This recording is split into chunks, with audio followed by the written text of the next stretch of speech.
Before we move forward, you need to know what's holding you back. There's 5 bad habits we learned when we were children that's holding our reading speed back. The first habit we're going to look at is regression.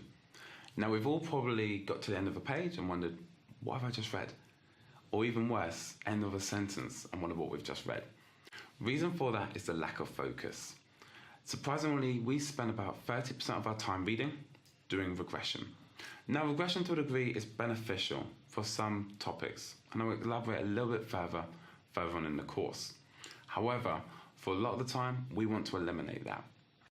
Next, we move on to our focus. Our mind wanders when we read slowly. Therefore, we struggle focusing. One quick way we can fix that is by increasing our reading speed. If you imagine driving at 90 miles per hour, you're going to have to pay attention, as opposed to driving at 30 miles per hour where you can look out the window. The third habit is subvocalization, and the one a lot of people struggle to combat. That's that little voice inside your head as you read, and probably reading to read the notes on the side. This voice is great when we're reading words that we don't quite understand.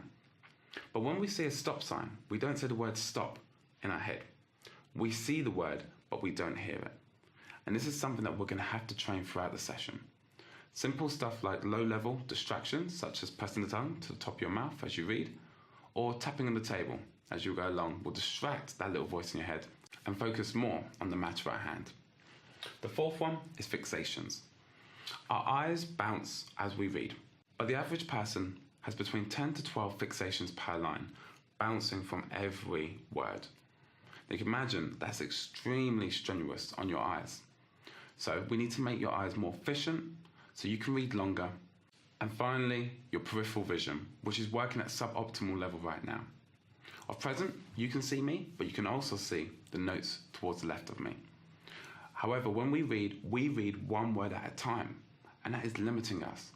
If we can read one word and see either word either side, imagine how fast we can then read. We then can take 3 fixations per line, working our way and getting a bigger picture a lot quicker. I hope you're ready to break some habits.